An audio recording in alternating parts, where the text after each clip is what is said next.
Bencana kanker merebak di Cina daratan dan menarik perhatian publik yang signifikan. Menurut laporan terbaru oleh media daratan, jumlah pasien kanker paru-paru di Cina telah melampaui 1 juta dan insiden di kalangan wanita telah berlipat ganda dalam 10 tahun terakhir. Artikel tersebut mengaitkan hal ini dengan overdiagnosis yang dikritik oleh netizen. Banyak netizen daratan menunjukkan bahwa itu adalah efek samping yang disebabkan oleh hal terkait pandemi.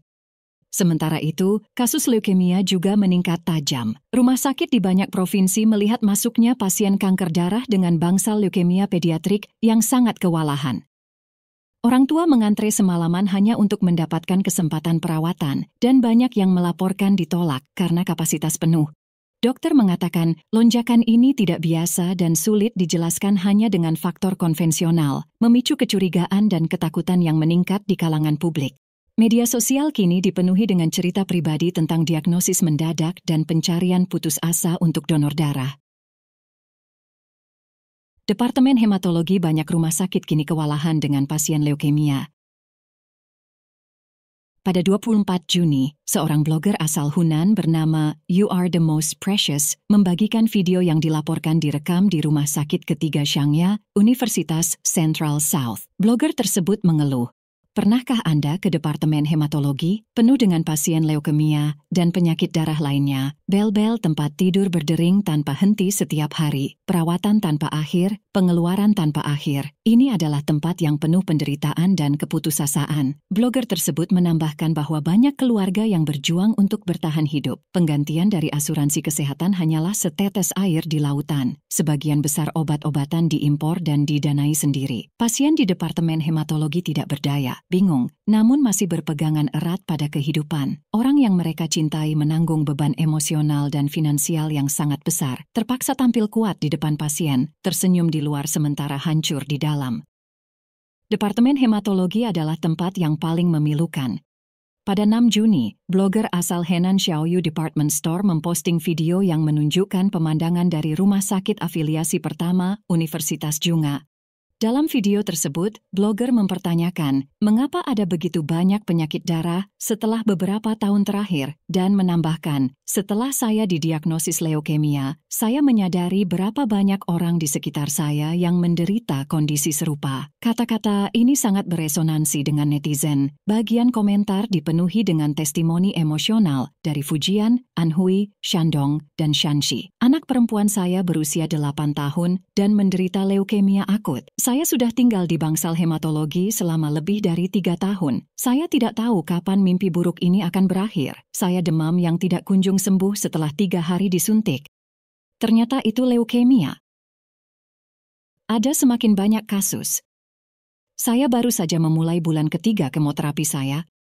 Dan dari Jiangsu, Shandong, dan Guangdong, saya telah menemani ayah saya selama beberapa bulan. 4 pasien berbagi 1 kamar, 2 berusia 50-an, 2 berusia 20-an. Pada akhirnya, hanya ayah saya yang selamat.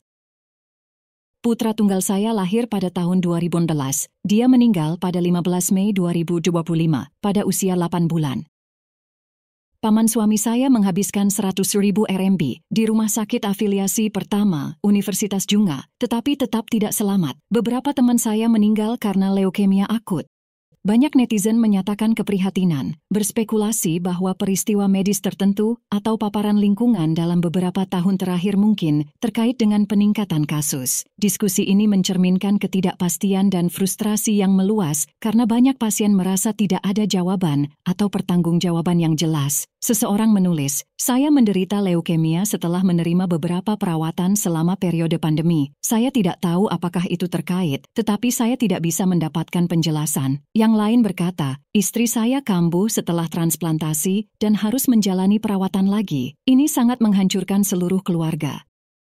Menurut situs web resmi China Red Cross Foundation, saat ini ada lebih dari 4 juta pasien leukemia di China dengan 30.000 hingga 40.000 kasus baru ditambahkan setiap tahun. Yang mengkhawatirkan, hampir 50% dari pasien ini adalah anak-anak. Data terbaru menunjukkan bahwa anak-anak telah menjadi kelompok berisiko tinggi untuk leukemia dalam beberapa tahun terakhir. Namun, perlu dicatat bahwa keakuratan data kesehatan masyarakat yang dirilis oleh Partai Komunis Cina dipertanyakan secara luas oleh komunitas internasional. Pasien kanker paru-paru Cina melebihi 1 juta dan insiden wanita telah berlipat ganda dalam 10 tahun. Tencent News melaporkan pada tanggal 27 bahwa menurut data kanker paru-paru terbaru, jumlah pasien kanker paru-paru baru di Cina telah melampaui 1 juta. Satu tren abnormal telah menarik perhatian. Proporsi pasien wanita telah melonjak dan banyak kasus yang dikonfirmasi melibatkan wanita yang tidak merokok atau terpapar asap rokok pasif. Studi menunjukkan hal ini mungkin terkait dengan overdiagnosis. Data menunjukkan bahwa kanker paru-paru telah menjadi kanker paling umum di Cina untuk pria dan wanita. Pada tahun 2022,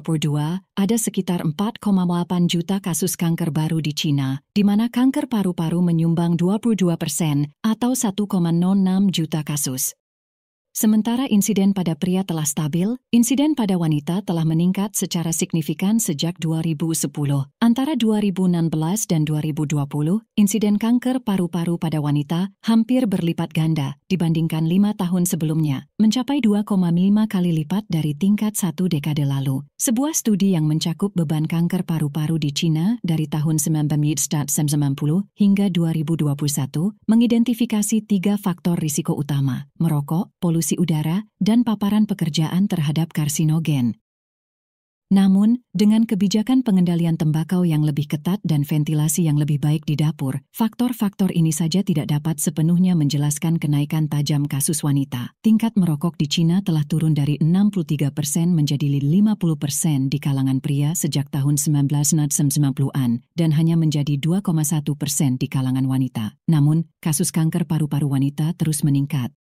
Sebuah studi menemukan bahwa antara 2016 dan 2020, hampir setengah dari kanker paru-paru wanita dan hampir 90% dari kasus adenokarsinoma paru-paru diberi label overdiagnosed, sebagian besar karena lonjakan pemindaian CT setelah pandemi COVID-19.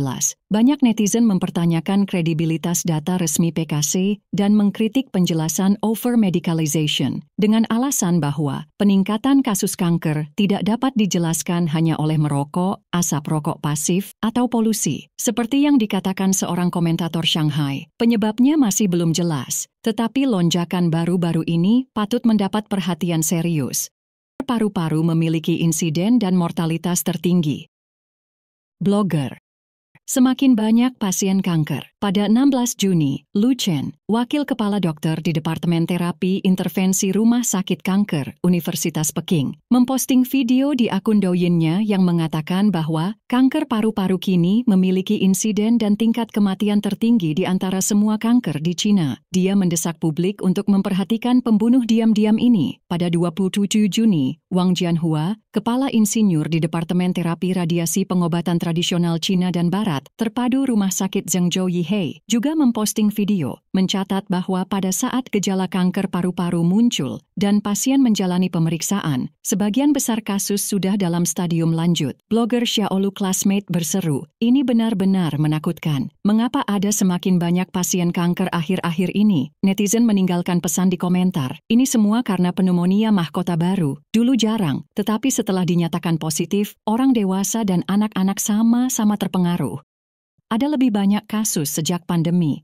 Saya telah melihat beberapa orang di sekitar saya menderita kanker dalam beberapa tahun terakhir. Semuanya dalam stadium akhir. Memang, kasus kanker semakin umum. Siapa yang meracuni kita? Banyak yang berbagi pengalaman pribadi. Ada banyak orang dengan kanker di sekitar saya, termasuk beberapa kerabat yang meninggal dunia. Kedua orang tua saya meninggal karena kanker dalam 3 tahun terakhir. Kasus kanker ada di mana-mana akhir-akhir ini. Ayah, kakek, dan paman saya semuanya meninggal karena kanker. Ibu saya menderita kanker rektum, dan ayah saya juga didiagnosis menderita kanker itu. Saya pergi ke rumah duka hari ini. Ketiga aula peringatan penuh sesak dengan orang-orang yang meninggal karena kanker paru-paru, sebagian besar berusia 50-an.